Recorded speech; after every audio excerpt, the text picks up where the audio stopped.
Shabbat Shalom, bonjour.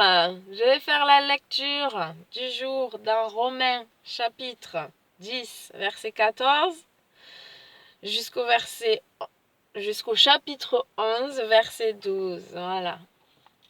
5 minutes, le Nouveau Testament, version David Stern, un livre juif. Eh oui. Alors, le thème, c'est la plupart des Juifs n'ont pas accueilli la bonne nouvelle. Le but de Dieu était que les païens aient accès au salut afin de provoquer leur jalousie. Donc jusqu'au verset 12. Mais peuvent-ils faire appel à quelqu'un en qui ils n'ont pas mis leur confiance? Et comment peuvent-ils mettre leur confiance en quelqu'un dont ils n'ont pas entendu parler? Et comment entendront-ils parler de lui si personne ne l'annonce? Et comment l'annonceront-ils si ce n'est Dieu qui les envoie? Selon qu'il est écrit dans le Tanakh, qui sont beaux les pieds de ceux qui annoncent de bonnes nouvelles à propos de bonnes choses. Le problème est qu'ils n'ont pas tous écouté et obéi à la bonne nouvelle. Car Yeshayahu dit, Adonai, qui a cru en ce que nous avons annoncé? Ainsi, la confiance en Dieu vient de ce qui est entendu, et ce qui est entendu vient d'un message qui proclame le Messie. Mais moi je dis, n'est-ce pas plutôt parce qu'ils n'ont pas entendu? Non, ils ont bien entendu. Leur voix est allée partout dans le monde et leur parole jusqu'aux confins de la terre. Mais je dis, n'est-ce pas plutôt Israël qui n'a pas compris? Je provoquerai en vous la jalousie par ceux qui ne sont pas une nation. J'exciterai votre colère par une nation dénuée d'entendement. De plus, Yeshayahu a dit avec audace, j'ai été trouvé par ceux qui ne me cherchaient pas. Je me suis fait connaître à ceux qui ne me demandaient pas. Tandis qu'Israël a dit, non, tandis qu'à Israël, il dit, tout le jour j'ai tendu les mains vers un peuple qui a continué à désobéir et à contester. Chapitre 11. Ma question est donc la suivante. Dieu aurait-il répudié son peuple? Le ciel nous en garde. Toujours il dit ça. Hein? Le ciel nous en garde. Car je suis moi-même un fils d'Israël, de la semence d'Abraham, de la tribu de Benjamin. Dieu n'a pas répudié son peuple qu'il a choisi d'avance. Ou bien, ignorez-vous ce que dit le Tanakh à propos d'Eliyahu? Il plaide devant Dieu contre Israël. Adonai, ils ont tué tes prophètes et détruit tes autels, et moi je suis resté seul, et maintenant ils veulent moi aussi me tuer. Mais quelle est la réponse que lui fait Dieu? Je me suis réservé 7000 hommes qui n'ont pas fléchi le genou devant Baal. Alléluia. Il en est de même aujourd'hui. Il y a un reste, choisi par grâce. Amen. Le verset 6, il est entre parenthèses. Pourquoi? Je ne sais pas. Parce que c'est une explication. Si c'est donc par grâce, ce n'est pas en raison de leurs œuvres accomplies par légalisme, car s'il en était autrement, la grâce ne serait plus une grâce. Ah ben oui. Ce qu'il en résulte, c'est qu'Israël n'a pas atteint le but auquel il aspirait. Ceux qui ont été choisis l'ont obtenu, mais les autres ont été rendus comme de la pierre. Selon ce que dit le Tanakh, Dieu leur a donné un esprit d'engourdissement, des yeux qui ne voient pas et des oreilles qui n'entendent pas jusqu'au jour présent. Verset 9. Et David dit aussi que leurs tables deviennent pour eux un piège et un filet, une occasion de chute, une punition, que leurs yeux soient obscurcis pour ne plus voir, et que leur dos soit continuellement courbé. Ma question est donc la suivante.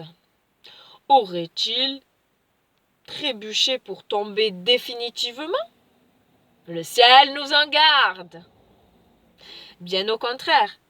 C'est parce qu'ils ont trébuché que la délivrance a pu parvenir aux païens, afin de provoquer leur jalousie. Et le dernier verset 12. De plus, si leur faux pas apporte des richesses au monde, c'est-à-dire si Israël, qui a été placé temporairement dans une position moins favorable que celle des païens, apporte des richesses à ce dernier, combien plus grandes encore seront les richesses qu'Israël dans sa plénitude leur apportera. Amen.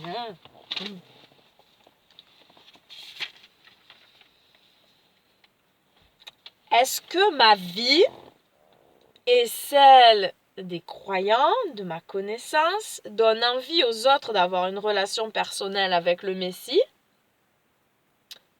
Est-ce que j'annonce la bonne nouvelle à ceux qui en ont besoin? Ah, que chacun médite. Seigneur mon Dieu, combien je prie, Seigneur, pour que cela soit pour chacun de nous, que nous annoncions la bonne nouvelle à qui en a besoin et que nous soyons dans nos vies, chacun de nous, tous les croyants, de bons témoins, que nos vies reflètent le Messie, que ça puisse donner envie et non au contraire faire refouler. Quelle tristesse pour tous les mauvais témoignages lorsque ça arrive, lorsque ça nous arrive, combien nous échouons et combien nous ne glorifions pas ton nom, Seigneur. Pardonne-nous, change-nous tous et que tous nous puissions vraiment te glorifier, donner envie, toi qui es merveilleux, moi, toi, quand je vois tout ce que tu as fait, quand je sais qui tu es, quand je vois ta personne merveilleuse, je peux que avoir envie de te suivre, je peux que avoir envie de t'aimer, je peux que avoir envie d'être avec toi et rester toujours avec toi. Je ne veux pas te perdre, non, je veux rester auprès de toi pour l'éternité. Tu es merveilleux, oui, tu me donnes envie de te suivre et c'est magnifique. Merci Seigneur pour qui tu es, merci. Tu es le grand je suis. Alléluia, Père éternel, viens en chacun de nous, touche les cœurs, Seigneur, affermis la foi de chacun, délivre-nous du mal, donne-nous vraiment de briller. Ta parole nous le dit sans cesse, voilà, tu es la lumière du monde et tu viens faire ta demeure en nous. Donc si c'est le cas, alors nous devons briller. Seigneur, change nos cœurs, purifie nos cœurs et nos pensées. Encore merci pour cette journée de Shabbat, cette semaine que tu nous as accordée de vie. Merci malgré toutes les difficultés. Oui, tu es là et tu nous portes, Seigneur. Merci, Seigneur, pour ta présence, ta fidélité, ta patience, ta miséricorde qui est grande et ton amour qui durera toujours. Merci pour toutes tes promesses qui sont oui, amen, qui s'accompliront au temps convenable. Merci pour les anges qui nous entourent, le service qui nous apporte, les prières qui sont montées vers toi, que tu recueilles, que tu entends. Merci Seigneur pour tout ce monde invisible. Voilà, il y a une nuée de témoins qui nous encouragent, on ne voit pas Seigneur. Merci, merci, merci, merci pour la place que tu es parti nous réserver, nous préparer. Merci Seigneur pour le soleil, je vois, qui se lève, que ça fait du bien, ça fait du bien. Merci Seigneur. Et même pour la fraîcheur et c'est la saison d'hiver qui arrive, la neige qui va tomber, c'est beau. Voilà, tout ce que tu as créé est beau, Seigneur. Tout vient de toi et tout est magnifique. Et nous voulons nous reposer et contempler ta création, contempler tes œuvres, raconter tes merveilles, partager, échanger avec les frères, avec les sœurs et se plonger aussi dans ta parole et surtout à tes pieds, dans la prière, dans l'adoration. Oui, tu mérites toute notre attention, Seigneur. Toute notre attention. Oui, pendant 6 jours, nous devons travailler parce que nous sommes sur cette terre et nous attendons une pleine délivrance.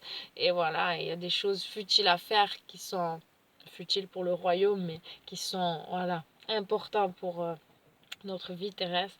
Mais le 7e jour, non, stop. On arrête tout ça Et merci pour cette journée bénie où toi tu nous sanctifies, Seigneur. Tu as sanctifié ce jour et tu nous sanctifies dans cette obéissance. Merci, Seigneur. Enseigne-nous quelque chose de nouveau et vraiment que ton nom soit glorifié dans nos vies de tous les jours. Amen.